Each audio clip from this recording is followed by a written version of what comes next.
Nah, jika pertanyaan kita, antum semua, adakah dalil mengenai Nur Muhammad? Maka jawabannya ada, ditemukan oleh Imam Al-Hakim. Beliau meriwayatkan dalam jilid pertamanya dalam kitab Al-Mustadrak mengenai kisah penciptaan Nabi Musa dan kisah penciptaan Nabi Adam, lalu dialog Nabi Adam dengan Allah Subhanahu wa taala. Allah bertanya kepada Nabi Adam, "Ya Adam, dari mana engkau tahu nama Muhammad?" Karena ternyata maharnya Nabi Adam untuk menikahi Sayyidatuna Hawa adalah bersalawat kepada Nabi Muhammad, padahal secara jasad Nabi Muhammad belum ada. Lalu beliau kemudian menjawab, "Ya Rabb, tatkala engkau menciptakan aku, rafa'tu ra'si, aku mengangkat kepalaku. Lalu aku melihat di arasmu ada tulisan, La ilaha illallah Muhammadur Rasulullah. Maka aku tahu setelah namamu pasti orang yang paling mulia, makhluk paling mulia. Itu sebabnya aku bersalawat menyebut namanya." Lalu Allah berfirman, "Laula Muhammad ya Adam, ma khalaqtuka." Inilah hadis satu-satunya hadis yang sahih menurut Imam Al-Hakim. Dengan ini kita mengatakan bahwa hadis mengenai laula Muhammad ma khalaqtuka, kalau bukan karena Muhammad atau Nur Muhammad, aku tidak ciptakan engkau hai Adam, hadisnya sahih secara sanad. Fa inna ahsanal kalami kalamullah wa khairul huda huda Muhammadin sallallahu alaihi wasallam wa syarrul umuri muhdatsatuha wa kullu muhdatsatin bid'ah wa kullu bid'atin dhalalah wa kullu dhalalatin finnar. Hadis palsu yang diyakini oleh sebagian orang-orang sufi, ya, bahwasanya Rasulullah pernah ditanya, "Ya Rasulullah, bagaimana tentang penciptaan alam semesta?" Kata Nabi, yang pertama Allah ciptakanlah nuru nabiyyika, yaitu cahaya nabimu yang pertama diciptakan. Waktu itu belum ada arsy, belum ada qalam, belum ada lauhil mahfuz, belum ada langit, belum ada bumi, belum ada manusia, belum ada jin. Yang pertama Allah ciptakan adalah cahaya Muhammad, berasal dari cahaya Allah Subhanahu wa taala. Ini hadis palsu. Hadis apa? Palsu. Nabi Muhammad SAW adalah keturunan Nabi Adam alaihissalam dan dia bukan diciptakan dari cahaya. Yang diciptakan dari cahaya adalah malaikat. Adapun seluruh manusia, kata Nabi SAW, kullukum min Adam wa Adamu min turab. Seluruh kalian berasal dari Nabi Adam dan Adam tercipta dari tanah. Nabi Muhammad SAW berkata, "Ana sayyidu waladi Adam yaumal qiyamah." Aku adalah keturunan Adam, yang paling pemimpin keturunan Adam pada hari kiamat kelak. Wala fakhar, dan aku tidak sombong. Adapun hadis palsu tadi mengesankan seakan-akan Nabi dulu sebelum ada Nabi Adam. Ada cahaya dahulu, baru kemudian ada Nabi Adam dan malaikat dan jin dan yang lain. Ini semua adalah tidak benar, ini hadis palsu. Saya ingin sampaikan hal ini ya, karena sebagian orang menganggap berlebih-lebihan kepada Nabi SAW, sehingga mereka mengatakan Rasulullah SAW tercipta dari cahaya, tidak seperti manusia-manusia yang lainnya. Kata mereka Rasulullah SAW tidak punya bayangan. Kenapa? Karena cahaya matahari terpantul dengan cahaya Nabi SAW. Ini semua khurafat, tidak benar ya.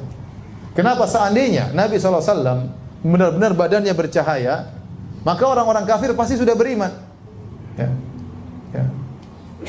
Mereka protes tatkala Nabi seperti manusia. Kata mereka, wa qalu ma li hadzal rasuli ya'kulu at-ta'ama wa yamshi fil aswaq laula unzila ilaihi malak fayakuna ma'ahu nadhira. Ya, kata mereka, Rasul macam apa ini Muhammad? Jalan di pasar makan makanan. Kenapa tidak diutus malaikat untuk menjadi Rasul? Ya. Jadi orang-orang kafir berangan-angan bahwasanya seorang Rasul ini memang spesial luar biasa. Nah, kalau Nabi ternyata badannya bercahaya, kira-kira Abu Lahab beriman enggak? Beriman lah. Ini cahaya ini ya. Ya. Abu Jahal juga beriman ya.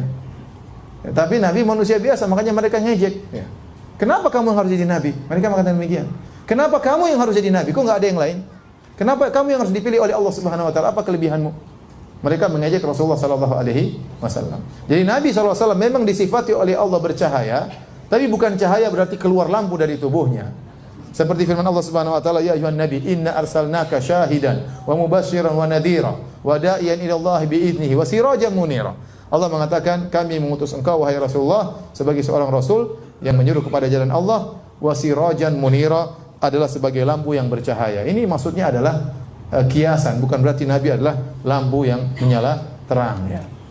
Oleh karenanya waktu Aisyah radhiyallahu taala anha dalam hadis yang sahih terjaga di malam hari ya, Aisyah mencari suaminya di mana dia nggak tahu, dia cari-cari. Tahu-tahu dia pegang kaki Nabi, Nabi sedang sujud. Paham? Dalam Sahih Muslim. Seandainya Nabi ada lampunya, Aisyah lagi sujud. Tidak perlu cari-cari, paham?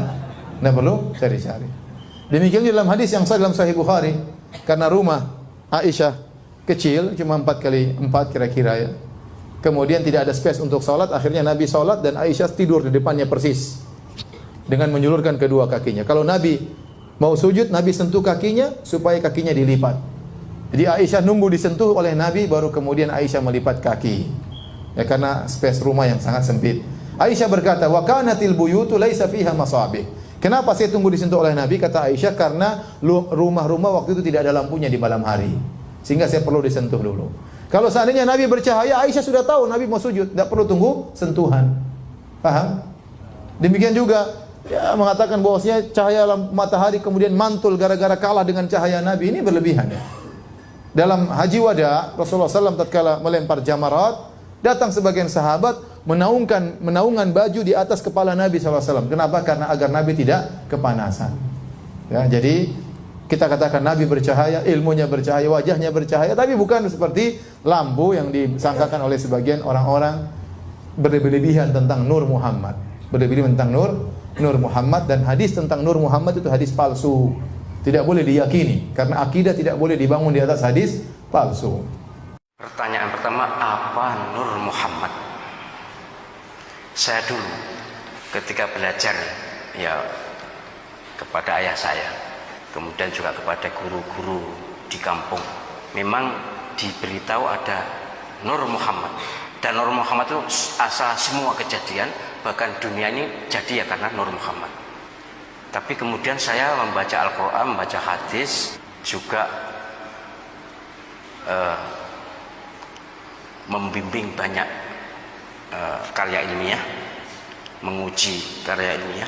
Ada salah satu disertasi yang menyinggung Nur Muhammad. Ketika saya uji, ngotot. Begini saya bilang, kalau sampean ngotot, tunjukkan dalilnya yang sahih. Sebab disertasi kan. Sekarang saya jadi profesor, mohon maaf saya tidak nyebut nama kan. Itu waktu saya uji, saya tidak repot-repot. Sebab saya tidak mendapatkan keyakinan bahwa Nur Muhammad itu nur cahaya, tapi Al-Quran itu Nur Muhammad. Di akhir surat An-Nisa itu, jadi Al-Quran itu Nur Muhammad. Tapi baiklah, ada orang yang percaya begitu, kemudian ini juga ditulis. Lalu saya hanya meluluskan Anda kalau Anda bisa memberi dalil yang sahih, karena ini disertasi. Mencari nggak dapat. Lalu saya katakan, sampean pengen lulus atau tidak? Ya pasti pengen lulus kan? Kalau pengen lulus, hapus itu, supaya sampean tidak punya pertanggungjawaban dunia akhirat. Sebab kalau tidak bisa menunjukkan dalil, agama kok tidak ada dalil. Harus ada dalil. Ada hadis memang, tapi tidak sahih. Mohon maaf kepada yang mempercayai, monggo. Tapi saya yakin Nur Muhammad adalah Al-Quran. Karena Nabi Muhammad itu juga manusia. Manusia menurut Al-Quran diciptakan dari tanah kan. Berulang kali Allah SWT menyatakan itu. Jadi Nabi Muhammad itu keturunan Nabi Adam. Artinya sama-sama manusia, dan beliau berulang kali di hadis menyatakan seperti itu. Jadi Nabi Muhammad SAW bukan diciptakan dari nur. Yang diciptakan dari nur adalah malaikat menurut Nabi Muhammad SAW. Jadi saya susah untuk menerima itu. Tapi kalau ada yang mempercayai, ya sudahlah, timbang tukaran. Saya tidak ingin tengkar dengan sama muslim, sudahlah. Tapi saya ingin, ya waktu itu saya punya otoritas untuk pada seseorang yang membahas itu kan. Bukan mumpung punya otoritas ya, tapi saya otoritasnya saya gunakan untuk mencari kebenaran. Tujuan saya bukan apa-apa. Tujuan saya kalau menyatakan ini harus ada dalilnya. Dia sudah mencari, tidak ketemu, ya sudah. Akhirnya dihapus sampai hari ini, ya sudah. Jadi Nur Muhammad adalah Al-Quran, dan Nabi Muhammad adalah manusia, termasuk Bani Adam, keturunan terhormat dari seluruh manusia. Gitu gitu.